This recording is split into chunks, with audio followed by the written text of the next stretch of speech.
Imagine writing a whole song to comfort grieving people, right? And then years later, tragedy strikes you, and none of your own advice actually works. So welcome to the deep dive. Yeah, it's a really brutal realization. Right, so today we are looking at a single, super personal source. It's the lyrical transcript of a music video by Sony Marcelin, and it's called No More Pain.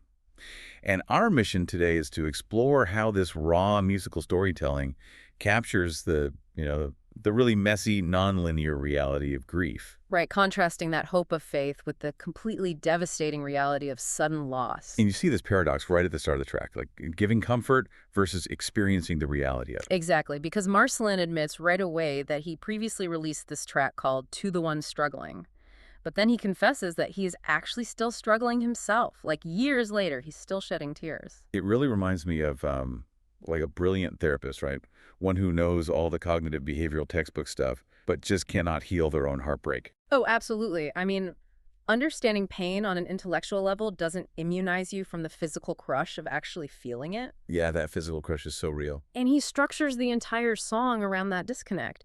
The chorus serves as this totally unwavering spiritual anchor. He's singing about a future place with no more tears where he'll see Jesus face to face. Pure transcendent hope. Right, but then the verses just violently drag you back down to earth, into this really raw, questioning despair about why he still hurts so much. And that violent drop makes so much sense when you look at the timeline. Like, what actually shattered his world? Yeah, he lost his dad, his pops, when he was just 20 years old. 20. And it started on a completely normal day. His dad falls at work from a stroke, spends 6 days in the hospital on a machine, and then he's just gone. It's just devastating. Literally going from a regular work day to staring at his father's corpse and making funeral arrangements. There is zero transition time. None at all. He actually describes driving to the hospital in total silence to see the body.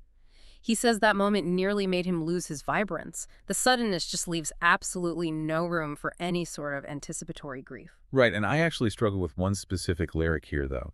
He mentions feeling like he needs to do an investigation.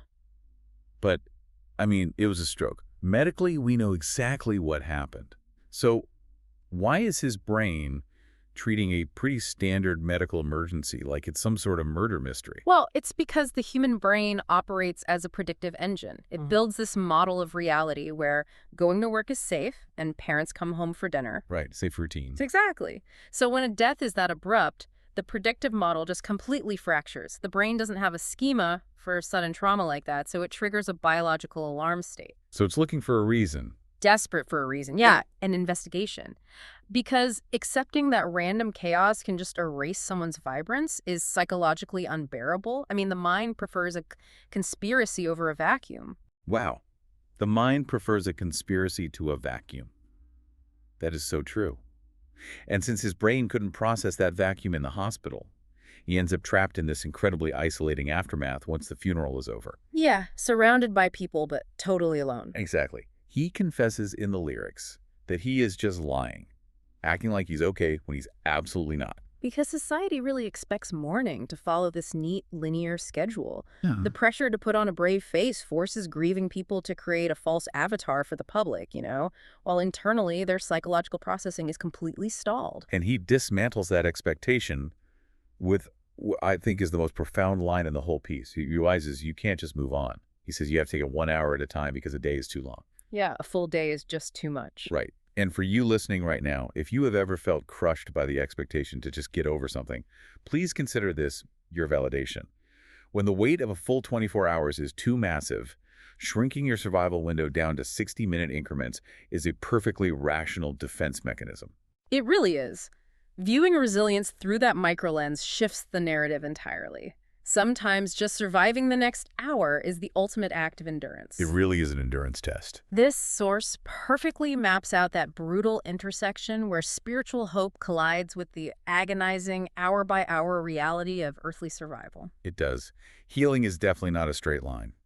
But I want to leave you with a final thought today. Something to think about regarding what happens when you try to freeze that nonlinear healing process into art. Great, like the music video itself. Exactly.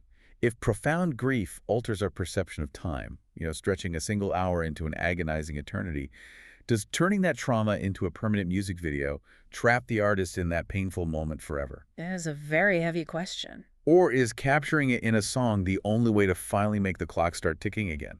Something for you to think about. Thanks for joining us on this deep dive.